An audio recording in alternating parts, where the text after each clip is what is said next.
All right, so control flows. Okay, so last lecture should be mostly a lot of review. This one will be starting to introduce a few more newer things. So JavaScript code.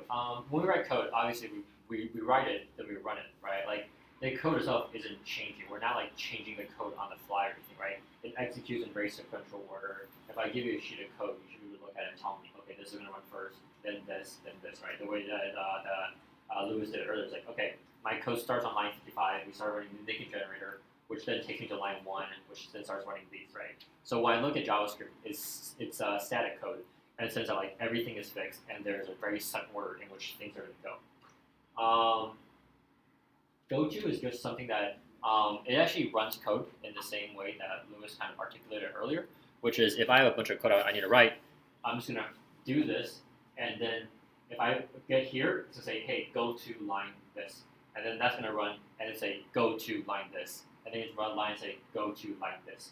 Go-to is something that we don't use. It's just here merely for an illustrative example of kind of how we want to think about code, right?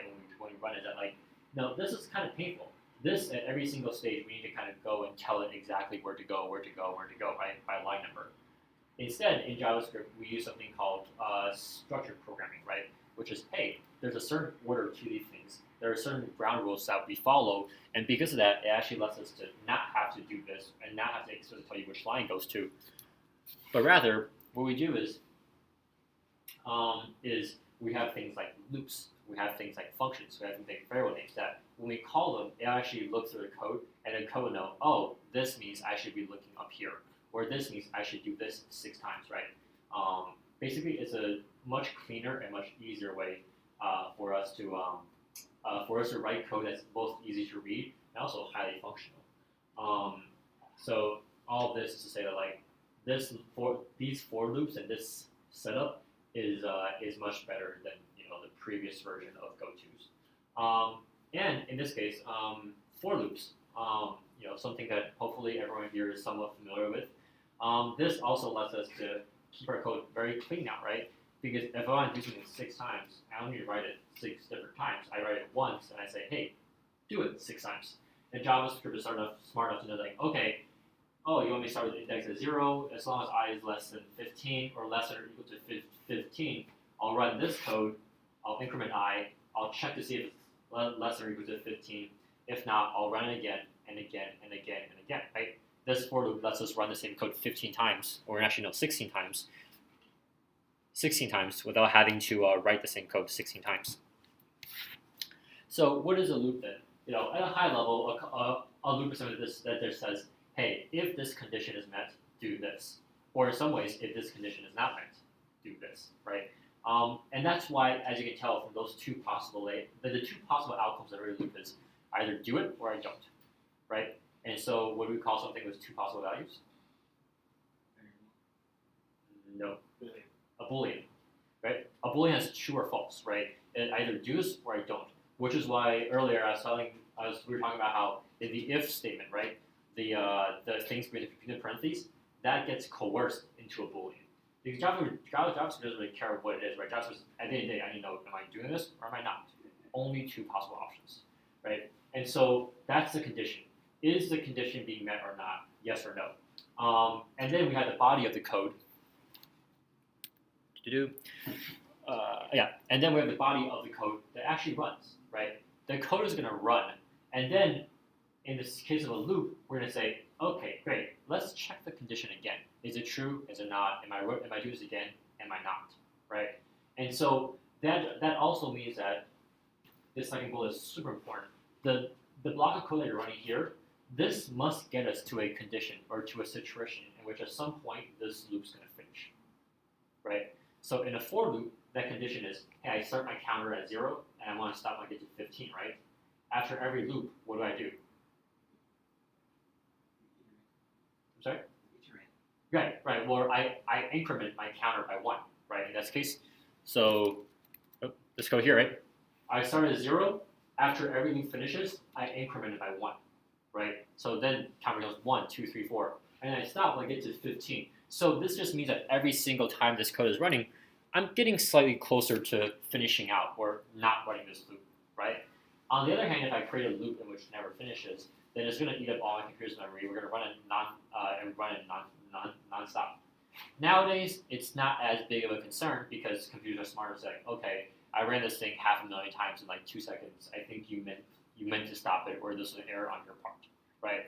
Back when obviously it's a much bigger issue, you could take down an entire computer because of error loops like that. Now we're a lot more safer and a lot more protected. But conceptually, the same logic applies, right? I have a condition. If it's met, I run the code, and then this code should somehow modify my condition, or at least get me to a spot in which this eventually is going to say, yeah, no, this condition is not met. Don't run this anymore. Go to the next thing, and that's where this condition false comes in. And now we're leaving this loop altogether. Make sense, everyone? Basic loop hierarchy. While loops, for loops, same idea. So while loop, reserved keyword, right? We cannot redefine. We cannot redefine what the word while means in JavaScript.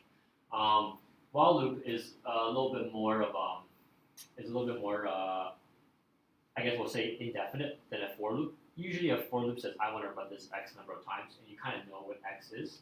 While loops for things are more indefinite, like hey, roll this die until we get a 6, right? Eventually, mathematically, we may never get a 6, but mathematically, we should get a 6 at some point. But that also means that when we do a while loop, something has to happen where eventually the condition is going to terminate. And once again, most computers are safeguarded so that if it does it for a few million times and says, hey, it's not terminating, I'm going to assume you made an error. But your code really should be set up in a way that like either this block of code is changing the condition, or it's gonna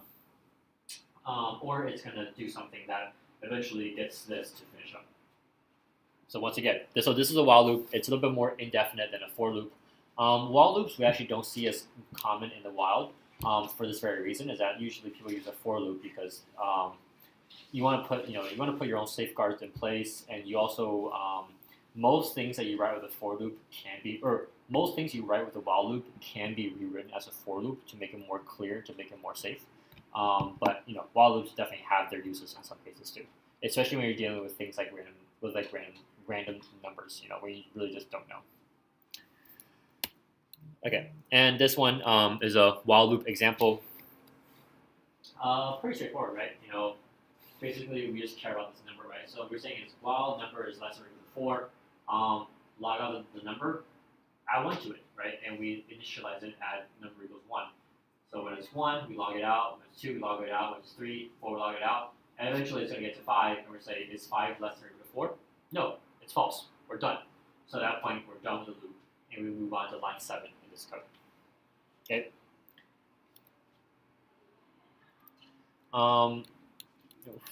Okay, a for loop. Same idea. We talked about earlier. We initialize it here, right? What var I, var x, var whatever it is we want to start incrementing on. This is a condition, right? Usually it has something to do with x, right? Is x less than, is x greater than, is x whatever, right? But this is the thing that eventually becomes a boolean.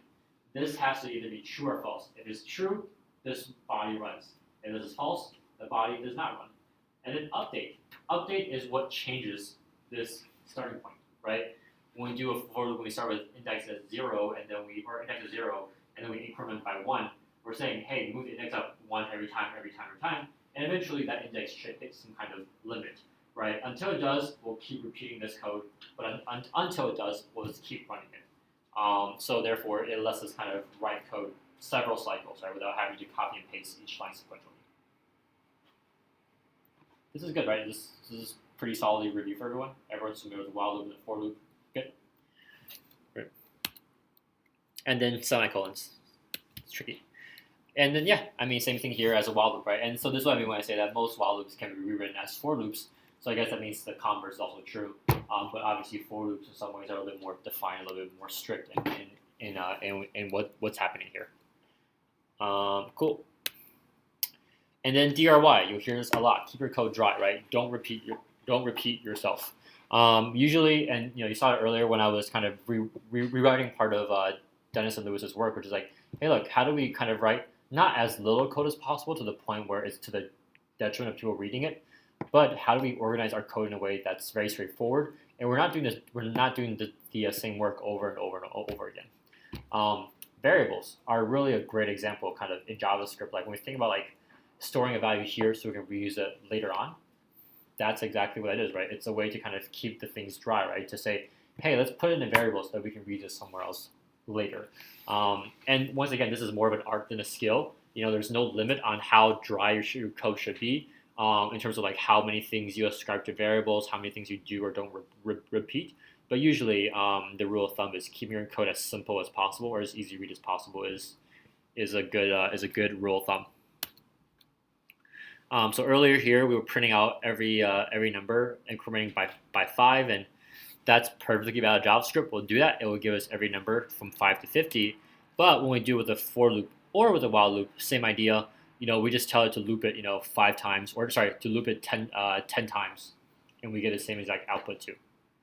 So this is a way to show you that there's several different ways. There's direct iteration. There's for loops. There's while loops. There's several ways to I guess skin the cat. I think it's a metaphor, but none of these are wrong. They're all correct. They all work. And usually as a developer, it's up to you to pick the tool that you think best fits whatever purpose you have at hand. Cool. Okay, so some of these I won't really spend too much time on, but this is another variation of a very typical for loop or a pattern that you'll see is, hey, give me every letter in the string, or look at every letter in the string, see if it's a vowel, see if it's a consonant, see if it's capitalized, whatever. Because strings are accessible via via indexes, much like arrays are.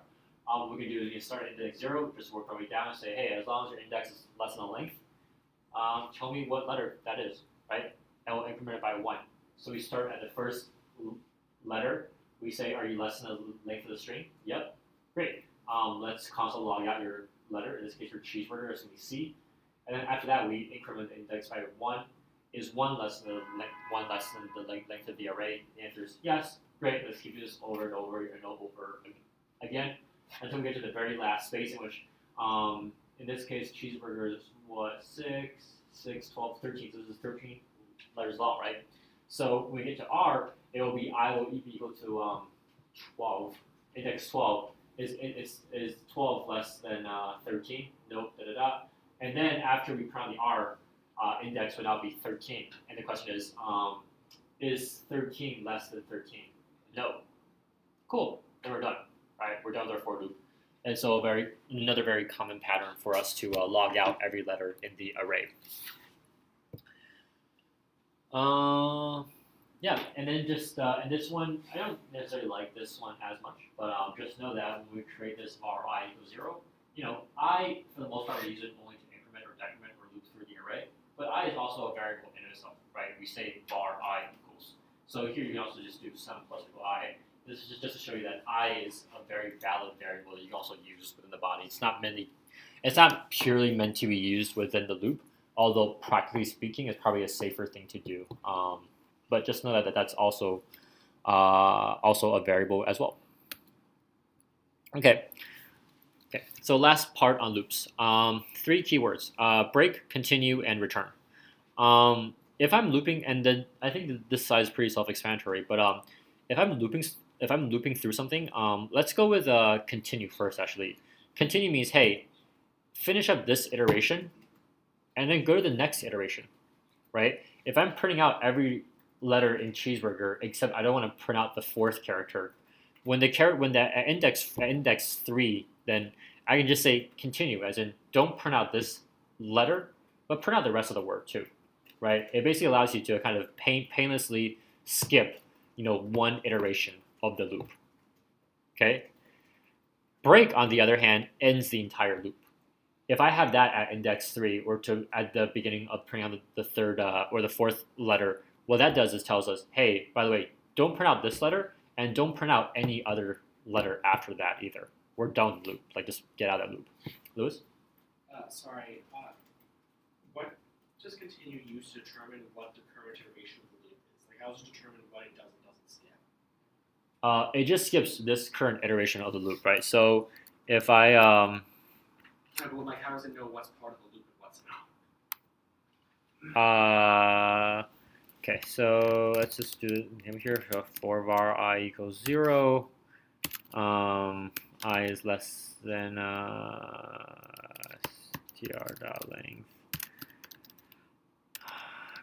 plus, and then here we'll just console.log out str index I, and then cool, and then we'll say str var str equals Lewis.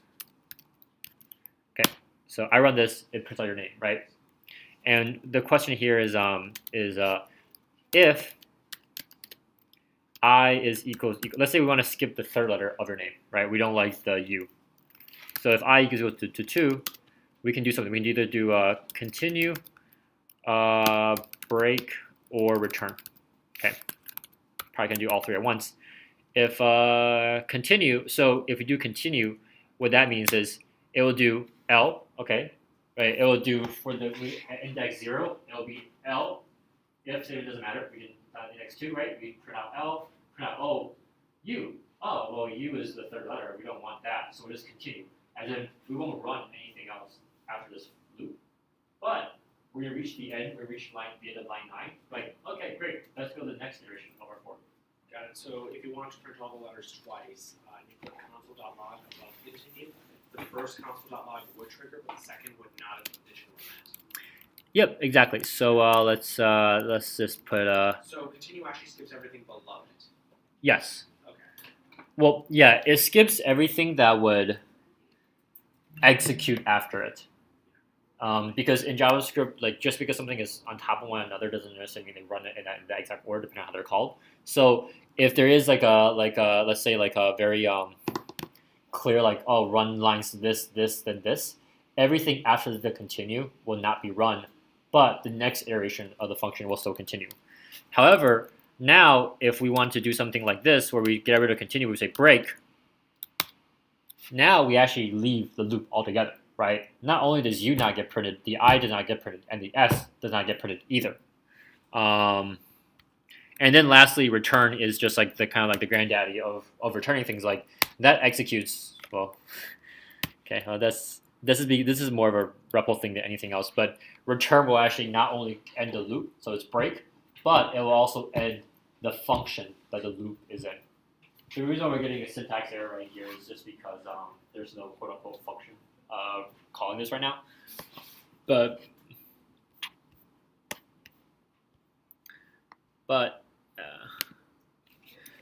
return just is like, you know, break plus ending the function. It breaks both the loop and also the function, if you will. Okay, so those are kind of like 3 keywords you want to keep in mind whenever you're using loops. Is just be careful that you're exiting or you're skipping what you meant to skip out of. Okay, any questions on loops?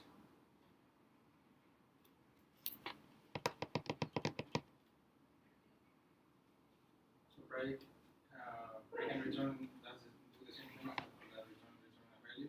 I'm sorry? Break and return, they both make the loop stop working, right? Stop running. I'm sorry? Break and return, Yep. both words make the loop stop running. Yes. The only difference is that return a value.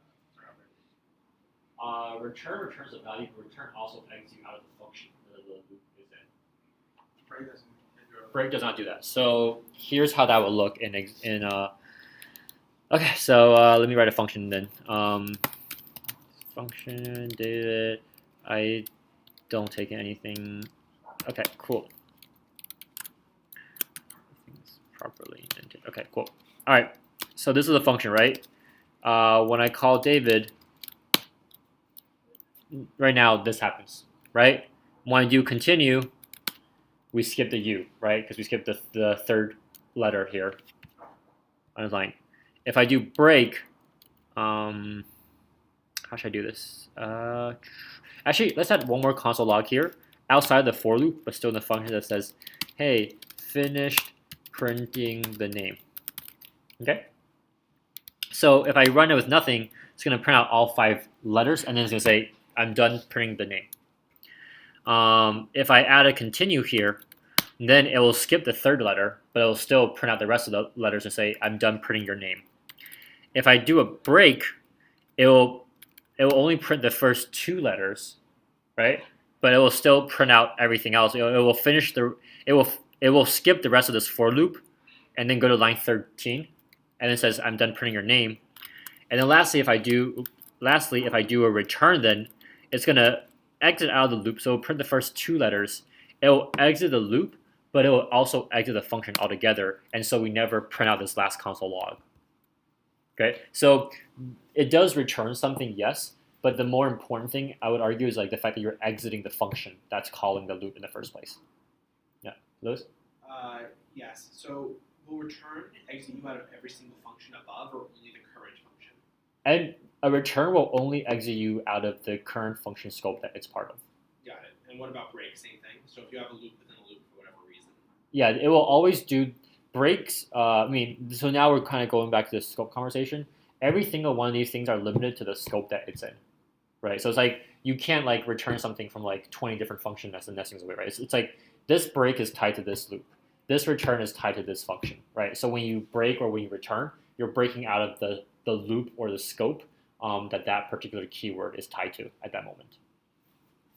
Cool. Oh. Okay, cool. So,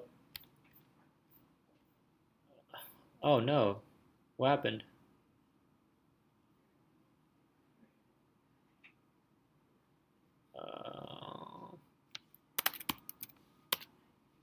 Oh, there we go. Okay. Cool. Okay. So break, continue, return. Logical operators. Just one slide. Pretty simple concept. We have this double ampersand and this double pipe symbol. Okay. Double ampersand and double pipe.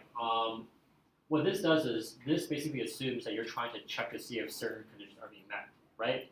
And once again, if I ask you, hey, is this condition being met? The only answer that JavaScript can really tolerate is yes or no. Is it met or it isn't, right? And so if you do this and, what it does is it'll say, okay, great, you have several things in a row, right? This first thing, is this true or not?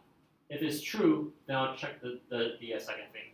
And the second thing is true, then I'll return to you, in this case, the second thing. So if we're only dealing with booleans here, is this over 35 true? Yeah, it's true. Okay, great. And then is US citizen true? Yeah, it's true. Great. So then we're done. And this is true, right? If you over 35 was false, or if US citizen was false, this will give you back false. Because the answer is, okay, well, both of these things are not true, right? And basically means you require everything in this chain or in this thing you're checking to be true. Okay? Or on the other hand, is the exact opposite of that, right? Or not the exact opposite, but it basically says, hey, let me give you a list of things. Are any of them true? As long as one of them is true, then we're good, right? So in this case, left lace untied is false, so let's check right lace untied. Right lace untied is true, so this is going to give you true, right? One of the really cool things to know, just out of efficiency, is that in an AND statement, if the first thing is false, usually it won't even look at the second thing. It's like, well, if the first one's not false, clearly it doesn't matter what the second one is, right? I'm going to give you back a false. So it doesn't really check the second one. Same thing with OR, right? If the first one is true, it won't check the next one, because like, well, if at least one thing is true, you're going to be true, no matter what the other things are. And so because of that, it's just a really good way to check for things. And usually people conventionally speaking, not technically, but conventionally, will try to say, okay, let's put like the more important things, or rather the things that matter first, kind of in a certain order, right? So if I'm doing OR, it's like, hey, I need an ID, right? It's like, do I have your name? Okay, great, I don't need anything else. Or not name, okay, how about email? Okay, not that, okay, then maybe the next thing, then the next thing, then the next thing. But usually you go down it in a certain order that kind of shows you like, this is the most important one. If we have this, doesn't matter if anything else we're not, right? So so that's just like the logical operators of ands and ors, so that it helps you, once again, get to a place in which you get Boolean. Is this true? Are both these things true, or is one of them true? Or in some cases, neither of them true. Okay. All right. Lastly, functions. Okay. Functions. Reusable piece of code. Great. Oh, I hate this. Okay. Okay, so function. This is one way to declare a function. We'll talk about another one in 2 more slides. But usually for functions, JavaScript has this word called function. It's a reserved word. Once again, we cannot overwrite that. That just always means function. We give it a name, we give it a parameter, and then we use our open and close curly braces, which says, hey, we're going to create a new scope for this, and we're going to put a few things in there, right? This is the body of the code that's actually going to run. So in this case, we have 2 plus. What this function is telling us, like, hey, you're going to give me a number, and I'm going to give you back this number plus 2. Okay.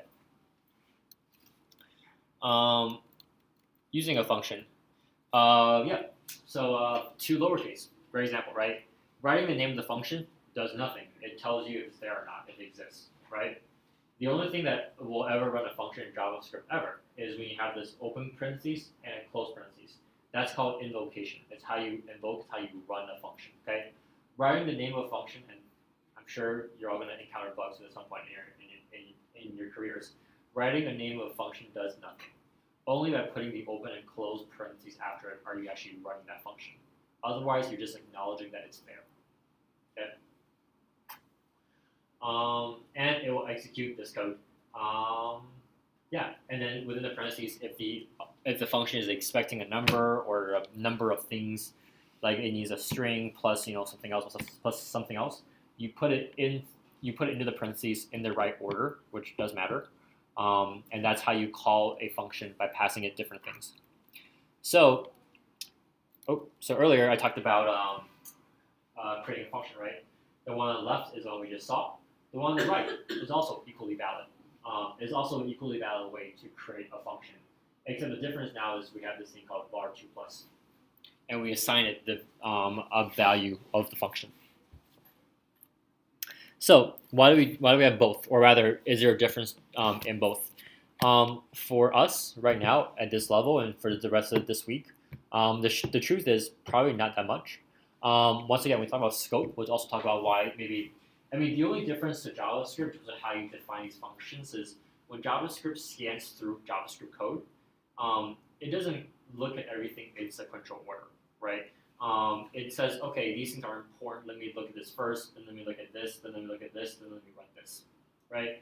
All this does is it tells JavaScript to load up the code in a different order than each other. But for us at this point, from a functional standpoint, let's just say that these two are pretty much the same for us, with the purpose of just creating a function from scratch. The one on the left, one really cool thing is, not cool thing, but one really unique thing to know is that like this one, you can create something called anonymous functions. And so on this far left here, right, we have this function called 2 plus. And 2 plus will always be this function. I don't think we can say 2 plus equals something else, right? On the other hand, for this one, when we do it this way, I think that's when we do it this way, we have this function, right? And it's assigned to this variable called 2 plus. But if on the next line, if we say var2 plus equals 6, we lose access to this function forever, right? So all of this, like there are nuances in different ways to use these different ways of declaring functions. But for us right now, there's not too much of a difference. Like we don't want to get too. I don't want to bog you down too much with details that don't necessarily kind of help you get a better grasp of the concepts of function declaration. But if you see these two functions, if you see the functions declared in these two ways, they both are trying to do at the end of the day the same thing. Okay. Lastly, parameters. Parameters are things that actually help you kind of use what was passed into the function, if you will. So in this function down here, we have something called coffee price and tax. Well, to get that, I need the coffee price and the tax value, right? So here you'll see that this function expects, right? It's waiting for two things. It's waiting for the tax value as well as a price value. And what it does is it takes that, it does some math on it. I'm not going to get too bogged down on all of this, but it basically takes this tax, takes this price, does some stuff with it, and then it gives you back whatever you need to know, right? Within the context of this function, tax and price have values, and those values are being provided to it whenever this function is being called. And so the only thing here that like the two most important thing here you should know, like one, try making these just like any other variables in JavaScript. Make them as descriptive as you can reasonably do, right? You don't want x comma y here because then people look at it like I don't know what this is. You're doing some math with it, but whatever. But if we call this a tax and price, for example, it becomes very clear what we're solving and it's a lot easier to read. The second thing is once again order matters. Okay. Right? Because in this case, we're just saying, hey, the first thing that you give us, I'm assuming is the tax. The second thing you give us is going to be the price, right? We don't have any checks in here to try to actually figure that out. We're just going to assume that you're going to give it to us in the right order. So whereas parameters is kind of what those values look like when they're inside this function, right? Tax and price. Arguments is refers to the same thing, except those are the values that we actually pass in, the actual numbers, right? So in this case, 8.9 is the tax rate. So 8.9 is the argument being passed into the coffee price and tax function. But when we're talking about the function, tax is a parameter, right? 8.9 is the argument. Tax is a parameter. They represent, in some ways, the same thing right now, but just know that when we talk about arguments, we're talking about things from the outside going into the function. When we talk about parameters, we're talking about things that have already been fed into the function, and now we're just using it. So more of a syntax than anything else, but any questions on arguments versus parameters? Because I will use these words pretty interchangeably, but I just wanted you to make sure that like you understand that like fundamentally they're talking about the same thing, but we're just being a little bit more clear around are we talking about things outside the function or inside the function? Cool. All right. Return. Cool. So return. To answer your earlier question, Lewis, return will exit you out of the function that the return is currently in. Everything after the return will not be executed, which is why when we do add nums, hey look, on line here we have a return statement. This line down here will never ever run, right? Return will exit out of the function. And in fact, if you try to have code after a return, I think some development tools will actually yell at you and say, hey, did you mean to do that? Because you know this will never happen, right? So and it's not like it won't show to the user, it just will never run, period. And last bullet here, we saw it earlier when we were using REPL, but everything in JavaScript returns something. Every function in JavaScript returns something. If you don't tell it to return something explicitly, it will always quietly return undefined at the end, right? And notice how it returns undefined. It means, hey, like, I'm not saying you don't return anything. You're not returning a null value or an invalid value. You just haven't told me what to return it, so I'll kind of use this placeholder until you do. But so every function is going to return undefined if you don't give it an explicit value to return. Cool. So review, right? Don't repeat yourself, right? Write code, write or use loops and a lot of these frameworks to write code that you want to execute more than once. Functions especially are very useful. They're reusable over and over again. They can be declared, they can be created using both declaration or an expression. You can only invoke functions by adding parentheses to the end of it, which means you're actually running if you're actually running functions. The thing that goes into the function is called an argument, and within the little world of the function, it's called a parameter. And then finally, return will exit you out of your function. Will exit you out of the function that the return statement is in, and everything after the return statement in that function will not run. So that's why in the vast majority of cases, when you look at a function, the return will be the very last line of code in there, because it acknowledges that this point of this function is to return something, and nothing after is going to run anyway, so it should be the very last line. Everything else after it is just going to be garbage or like skipped or overlooked or whatever. Cool. Any questions? People feeling somewhat good, somewhat comfortable still? We're still in the realm of like jumpstart a little bit, but we're starting to leave the nest a little bit further out. Cool. Yeah, so it's 4 o'clock now. Feel free to take a 5-minute break. I'll slack out pairs, and really we're just going to work on this workshop until the end of the class.